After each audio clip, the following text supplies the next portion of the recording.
This is another passage that's helpful. Radio affects most people intimately, person to person, offering a world of unspoken communication between writer, speaker, and the listener. That is the immediate aspect of radio, private experience. And I do wonder about that. Like if you're listening to this on a podcast and you have only my voice and no visuals. I don't have any pictures this week because A, I don't have my Pigeon to help me read them. And B, I thought, well, I'm talking about radio, so I'm going to talk about voice. I'm going to say solely with my voice what's happening as you're listening to this. The subliminal depths of radio are charged with the resonating echoes of tribal horns and antique drums. This is inherent in the very nature of this medium, with its power to turn the psyche and society into a single echo chamber. McLuhan writes in rhyme, right? So he's danced and tranced to the tribal drum, psyche and society into a single echo chamber. The resonating dimension of radio is unheeded by the scriptwriters, with few exceptions. The famous Orsen Wells broadcast about the invasion from Mars was a simple demonstration of the all-inclusive, completely involving scope of the auditory image of radio. It was Hitler who gave radio the Orson Welles treatment for real. You're starting to see why I do think Mr. West knew what he was talking about, maybe not at this level, because he works on a symbolic, performative, musical, mic'd up level, and I do books and read texts and think about, scriptural interpretation, and pow, right? For someone who can tap into this attention, one, it's terrifying, obviously, because if you haven't been thinking about it, you just say, but he had that power. Somehow the entire country went crazy because of, McLuhan is breaking it down for you and saying, yes, it's because of the media that give certain strengths, extend certain abilities. That Hitler came into political existence at all is directly owing to radio and public addresses. So everybody was actually right to be worried about the way Trump used Twitter or the way Trump was able to be on television, because he'd been practicing on that media and he was able to command it, control it in a way that other people didn't have. When you see people working effectively in certain media and everybody gets mad at them saying, no, how dare you use this? Well, they somehow, as tool users, get something of this in magic that certain of our tools have in certain ways. You can get mad at them or you can study them. This is not to say that these media relayed his thoughts effectively to the German people. His thoughts were of very little consequence. Radio provided the first massive experience of electronic implosion, that reversal of the entire direction and meaning of literate Western civilization. For tribal peoples, for those whose entire social existence is an extension of family life, radio will continue to be a violent experience. Highly literate societies that have long subordinated family life to individualist stress and business and politics have managed to absorb and to neutralize the radio implosion without revolution. Not so those communities that have only brief or superficial experience of literacy. I'm not quite sure how you can say this about Germany, because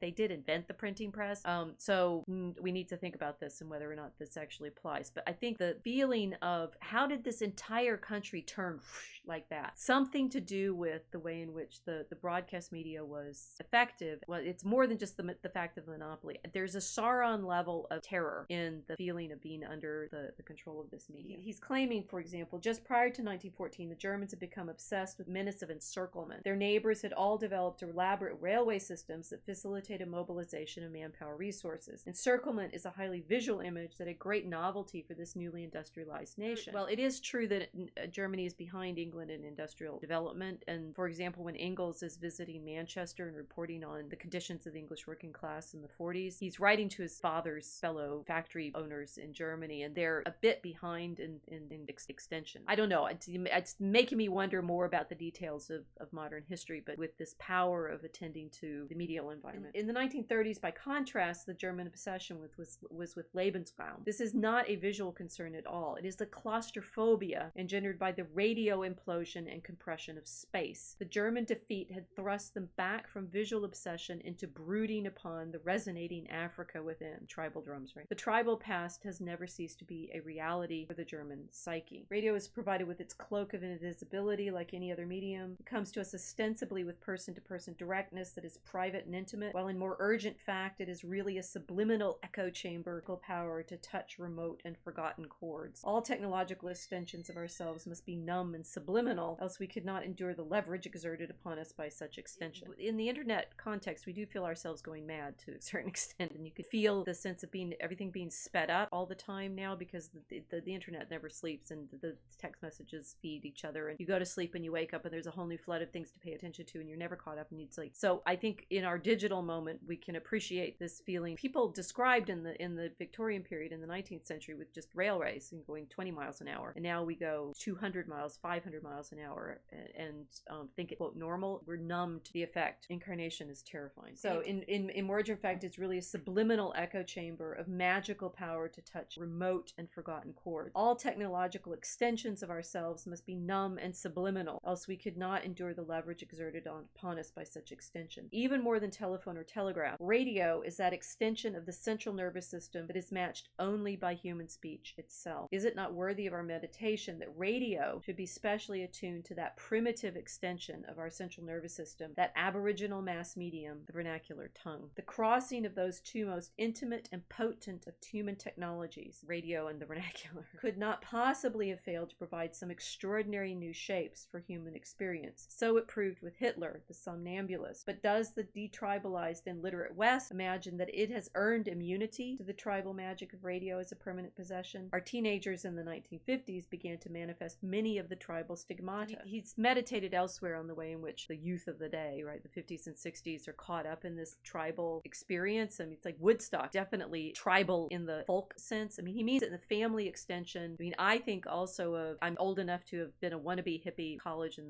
the 80s, and we were looking back to the 70s, listening to all the music from that period. And McLuhan has this wonderful phrase of the international motley that everyone wore, that you know, you want to be in all the different colors and patterns. And again, Kiltz and I talked about this as the wanting to be in the rainbow, right? The rainbow people of color and light. Well, he's saying the radio gives to the youth of the 50s and 60s some of this feeling of being in that tribal reality. It also has this effect of throwing us back into the village sense. And you remember that he's got this book, War and Peace in the Global Village. If you've heard that phrase, global village, before, he coined it. Radio provides a speed up of information that also causes acceleration in other media. We're super accelerated now with our internet, but we're still in this radio auditory experience. It certainly contracts the world to village size and creates insatiable village tastes for gossip, rumor, and personal malice. I don't see any of that ever on the internet, do you? But while radio contracts the world to village dimensions, it hasn't the effect of homogenizing the village quarters. Quite the contrary. In India, where radio is the supreme form of communication, there are more than a dozen official languages and the same number of official radio networks. The effect of radio as a reviver of archaism and ancient memories is not limited to Hitler's Germany. Ireland, Scotland, and Wales have undergone resurgence of their ancient tongues since the coming of radio, and the Israeli present an even more extreme instance of linguistic revival. Welsh is a language, he's saying, because now still alive because of the radio, and likewise Hebrew in Israel. They now speak a language which has been dead in books for centuries. Radio is not only a mighty awakener of archaic memories, forces, and animosities, but a decentralizing, pluralistic force, as is really the case with all elect power and media. Hopefully minds blown by now of, if we're paying attention to all of these effects and saying the music and the sound and the vernacular speech and the contraction and the intimacy and the gossip and personal animosities. It's interesting he associates this with the German feeling of claustrophobia in the 30s and 40s. Suddenly it doesn't feel like there's any space left because you're surrounded by all the time all of this acoustic input. So we have now this tribal village acoustic vernacular intimacy trance dance psyche society, right? McLuhan was Catholic, and everybody studies his media studies and thinks he's just doing, you know, bad science, which maybe he was, but what he was actually doing was good mysticism in the sense of understanding these spiritual effects of our material experience, and the sort of delightful culmination of this. So if you have this powerful microphone thing, this media, radio media, you know, Sauron-like can control populations, make them do horrible, terrible things. What happens when you stick a microphone in a church? And one of the things that he points to, and this is in The Medium and the Light, his collection on religion, says, worrying about what happened to the Latin Mass, remember what we said about the radio having vernacular effects? He says directly, the thing that killed the Latin Mass was not in fact Vatican II as such, it was putting a microphone on the altar, which then he points out completely changes the relationship of the priest to the people. He says many people will lament the disappearance of the Latin Mass from the Catholic Church without realizing that it was a victim of the microphone on the altar. How's that for satanic? You say the radio is Sauron-like in its ability to control the populations. Well, stick a microphone on the altar and suddenly it changes the entire acoustic reality of the ritual. It is not practical to say Latin into a microphone, since the mic sharpens and intensifies the sounds of Latin to a meaningless degree. That is, Latin is really a very cool form of verbal delivery in which mutter and murmur play a large role, whereas the mic does not take kindly to humming indistinctly. Another effect of the mic at the altar has been to turn the celebrant round to face the congregation. So if you want them facing the altar, take their mics away and then they'll face the proper direction to offer the sacrifice. By the same token, amplifiers, which are placed in the church to create sounds from all directions, at once make the church architecturally obsolete. But our older churches were built to be, resonant of themselves, not with, amplified sound coming out in odd places. In a word, the mic makes worshipers demand an intimate and small group of participants. On the other hand, the microphone, which makes it so easy for a speaker to be heard by many, also forbids him to exhort or be vehement. The mic is indeed a cool medium. The hot and cold things, I think he's flipped himself around because he thinks radio is hot and television is cool. That cool media are ones that you have to add more to in your engagement with them, and hot ones are ones that are like driving into you. Very, very powerful. This is my thinking about, one, why I thought Mr. West had something worth attending to and paying attention to, because of the way people were responding to what he said, which was with the power of all of the tribe activated and terrified and monsters everywhere. And that in the course of that mentioned the microphone, I thought, okay, so he is, as a performer who's aware of media effects because he designs with them and works with them and intentionally uses them, something's there. So then I saw that. So then I made the comments that I did, and now everybody's mad at me again. I hope that this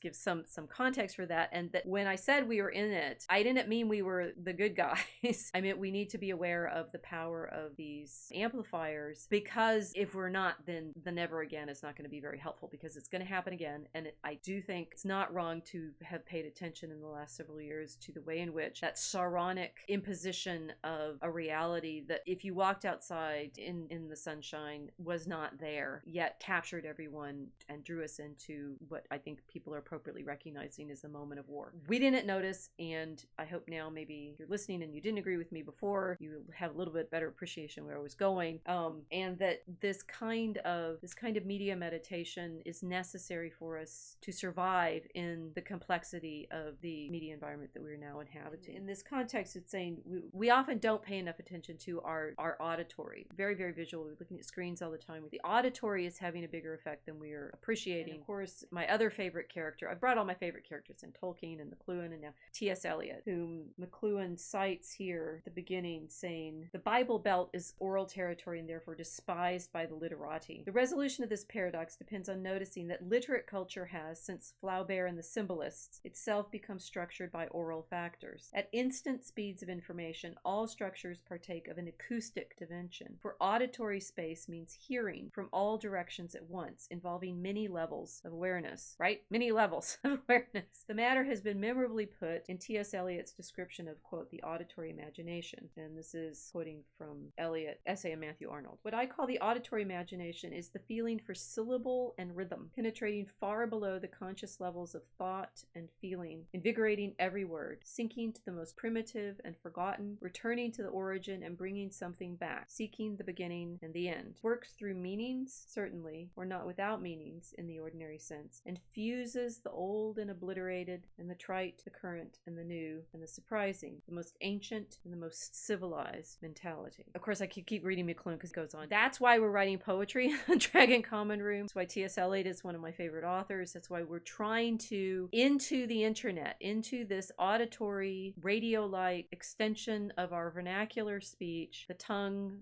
our incarnate reality, create some kind of ark-like fortress against the madness. We need to understand the trance dance that is enveloping us, and as we've seen over the last several years, perfectly capable of driving people to doing completely horrendous things to their neighbors that once they, as it were, snap out of it, they can't believe they ever would have imagined doing. That's why I said what I did about what Mr. West said, and I hope now, having made my case, to be better understood.